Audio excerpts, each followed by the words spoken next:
নমস্কার, আপনারা দেখছেন জেলার ১ নম্বর online TV channel Birbhum RC TV. আপনাদের সঙ্গে আমি শুভাশিস। শুরু করছি আজকের সংবাদ। বিস্তারিত সংবাদে যাবার আগে দেখে নেব সংবাদ শিরোনাম।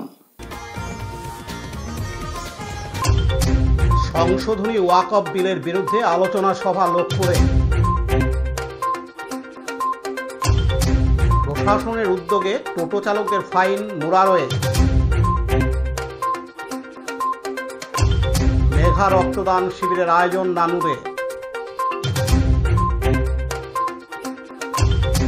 মানব ধর্ম শ্রেষ্ঠ ধর্ম বললেন এক বৃদ্ধ।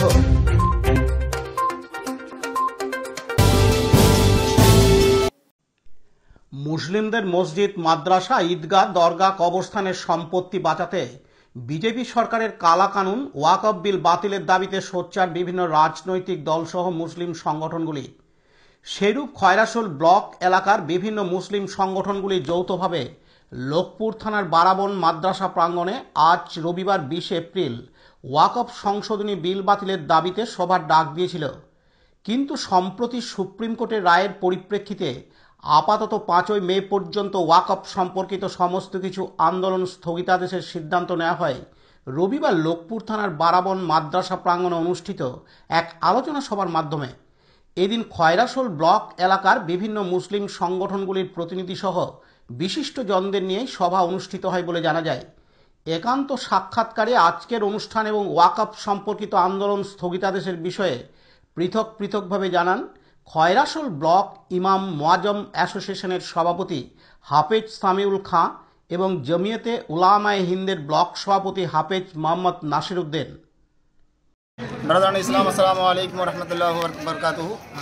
যে 5 তারিখ আমরা বারাবন মাদ্রাসায় একটা মিটিং ডেকেছিলাম, আলহামদুলিল্লাহ আমাদের সব হাজির হয়েছেন এবং মিটিংও হয়েছে এবং আমরা 20 তারিখ ডেকেছিলাম। এই মিটিংয়ে আমাদের রায় হলো যে আগামী 5 মে পর্যন্ত আমরা কোনো প্রোটেস্ট করব না। 5 তারিখের পরে দরকার হলে সুপ্রিম কোর্টের রায় দেখার পরে আমরা যেটা ভালো বুঝবো সমস্ত ওলামাকে বা ডাকার দরকার হয় তো ডাকবো, আর যেরকম ভালো হয় সেরকম চিন্তা ভাবনা করে কাজ করবো। এই বলে এর বক্তব্য। আপনি কিছু বলুন। আসসালামু আলাইকুম। আজ 20 এপ্রিল 2025 বারাবন মাদ্রাসায় আমাদের খয়রাসোল ব্লকের পক্ষ থেকে সব আকাইদের ওলামায়ে কিরাম একত্রিত হয়েছিলাম এবং কিছু বুদ্ধিজীবী ব্যক্তি এখানে উপস্থিত হয়েছেন। প্রায় 150 জনের মতন উপস্থিতি আমি দেখতে পাচ্ছি। ওয়াকফ বিলের বিরুদ্ধে আমরা একটা আলোচনা সভা করলাম।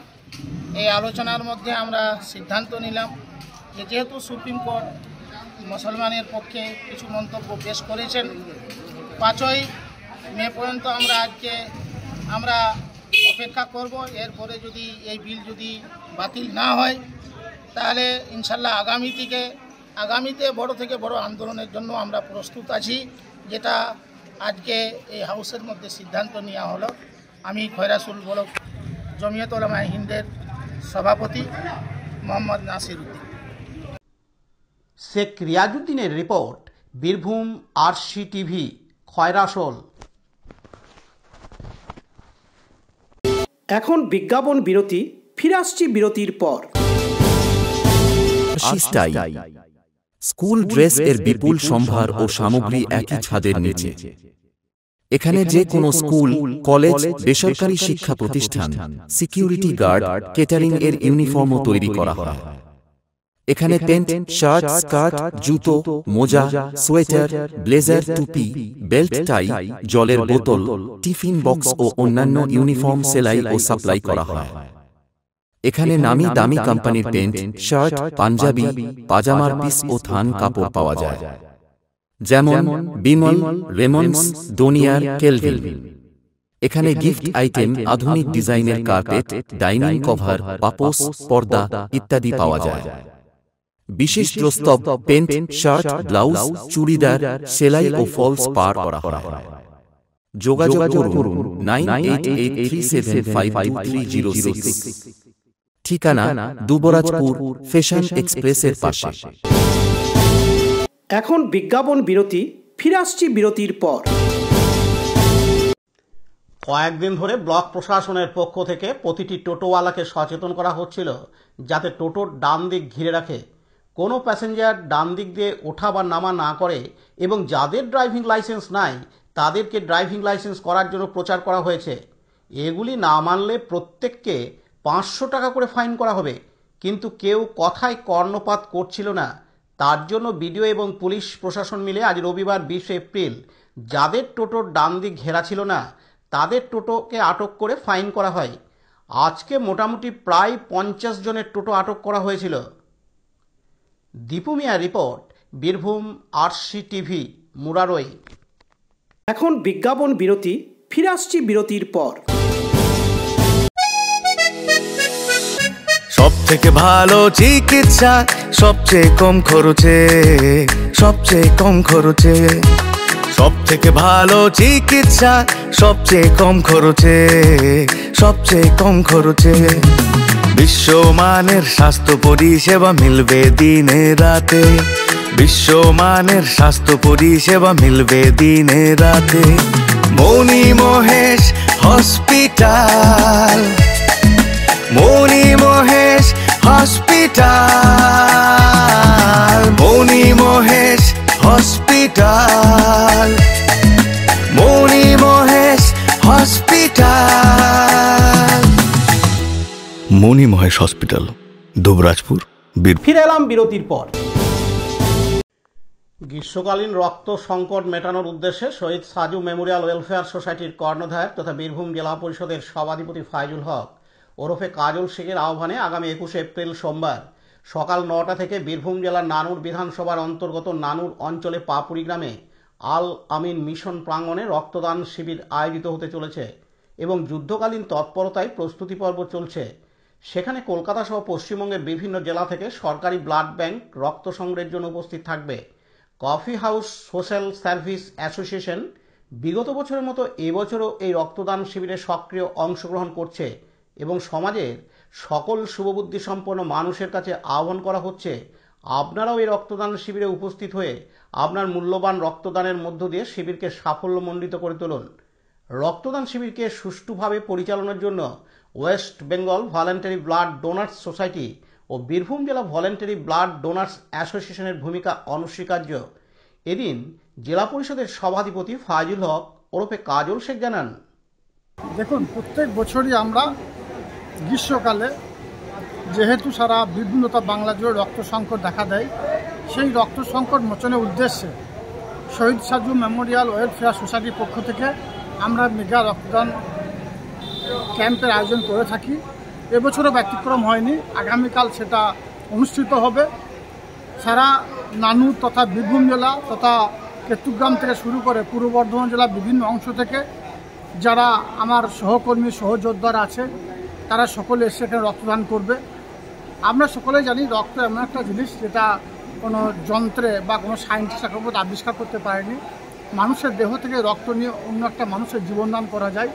স্বভাবতই এই রক্তদান আন্দোলনকে সফল করার জন্য আপনাদের মাধ্যমে সারা বীরভূমবাসী তথা কেতুগ্রামবাসী তথা পূর্ব বর্ধমানবাসী আবেদন জানাবো, কালকে আমাদের এই যে আয়োজন বীরভূম জেলার যে 3টে সরকারি ব্লাড ব্যাংক, তাছাড়াও কাটোয়া, বর্ধমান এবং কলকাতা থেকে 5টা ব্লাড ব্যাংক, অর্থাৎ মোট সরকারি 10টা ব্লাড ব্যাংক এখানে আসছে ব্লাড নেওয়ার উদ্দেশ্যে। আমার যারা থ্যালাসেমিয়া পেশেন্ট আছে, আমাদের যারা প্রসূতি মায়ের আছে, যারা মুমূর্ষু রোগী আছে, তাদেরকে বাঁচানোর জন্য, জীবনদান করার জন্য এগিয়ে আসুন। এগিয়ে এসে এই রক্তদান আন্দোলনকে সকলে মিলিতভাবে সংঘবদ্ধ হবে সাফল্যমণ্ডিত করবে। আপনি কত ইউনিট আশা করছেন যেখানে কালকে? দেখুন, এখন পর্যন্ত আমাদের টার্গেট আছে প্রত্যেকটি ব্লাড ব্যাংকে 500 ইউনিট করে ব্লাড দেবো, অর্থাৎ 500 × 10 5000। এবার কিছু প্লাস মাইনাস হয়, দেখা যাক কতটা হয়। টার্গেট আমাদের 5000 আছে। কাজী আমিরুল ইসলামের রিপোর্ট, বীরভূম RCTV, নানুর। এখন বিজ্ঞাপন বিরতি, ফিরে আসছি বিরতির পর।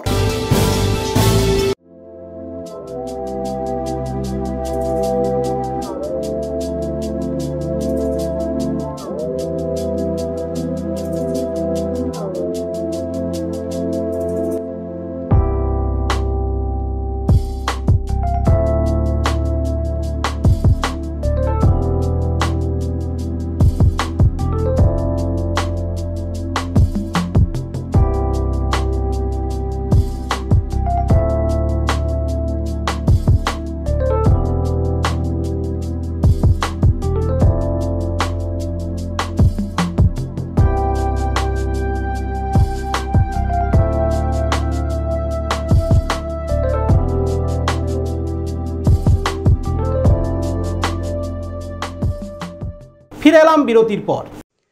চন্দ্রপুর রাজনগর রুটের হীরাকুনি মোড়ে তৃষ্ণার্ত মানুষদের জল ও বাতাসা খাওয়াচ্ছেন এক বৃদ্ধা। আজ রবিবার 20 এপ্রিল রাজনগর ব্লকের চন্দ্রপুর রাজনগর রুটের হীরাকুনি মোড়ে এক মানবিক দৃশ্য দেখা গেল। তৃষ্ণার্ত যাত্রী এবং পথচারীদের সাহায্য করতে এক বৃদ্ধ হাতে জল এবং বাতাসা নিয়ে বসেছেন হীরাকুনি মোড়ের বটগাছের নিচে। এই অসীম দানে তিনি পথ চলা মানুষের জন্য একটি প্রশংসনীয় উদাহরণ স্থাপন করেছেন। বৃদ্ধার বাড়ি চন্দ্রপুর থানার তাঁতিপাড়া গ্রামে। এদিন তিনি জানান, এটা আমার কর্তব্য মনে করি। মানুষকে সাহায্য করার মধ্যে আমি যে আনন্দ পাই সেটা অন্য কোনো কাজে আমি পাই না। তৃষ্ণার্ত পথচারীদের জন্য কিছু করতে পারলে ভালো লাগে। এদিন তিনি আরও জানান, এই যে এত পথযাত্রী যাচ্ছে এনাদেরকে আপনি জল খাওয়ানোর ব্যবস্থা করেছেন, তার কারণ কি? তার কারণ হচ্ছে পথে ঘাটে জল নাই তো এখানে, তাই জন্য একটু এসেছি যদি পথে মানুষদের একটু জল সেবা করতে পারি। আচ্ছা, আপনার বাড়ি কোথায়? আমার বাড়ি তাঁতিপাড়া। আচ্ছা, এটা কি আপনি প্রতি বছরই করেন? না, এটা আপনার 24 থেকে শুরু হয়েছে। আচ্ছা, 25-এ ভেবেছি একটা গণপতি সেবা আশ্রম এখানে আমি একটু চাই ভক্ত সেবার জন্য, নিজের জন্য কিছু চাইনি। 5টা ভক্ত যদি সেবা করতে পারি তাই জন্যই জল সেবা করি। ভক্তরাই দেন, আমার খরচা প্রথমে কিছুটা হয়, তারপরে সব ফিনি বাতাসা যে যা সব ভক্তরাই করি, আর যাদের জব পয়সা সেটা। আচ্ছা, আর তো কোনো কর্ম নেই, এই কর্ম নিয়েই ব্যস্ত। এখন 1 মাস আবার মৎস্য হবে, এই জল সেবার পর একবার মৎস্য হবে, তো আপনার জ্যৈষ্ঠ 2 তারিখে মৎস্য। আপনার নাম? আমার নাম বিনয়। বিপিন পালের report, Birbhum RC TV, Chandrapur. আজকের সংবাদ এই পর্যন্ত। পরবর্তী সংবাদের জন্য চোখ রাখুন বীরভূম আরসি টিভির পর্দায়। নমস্কার।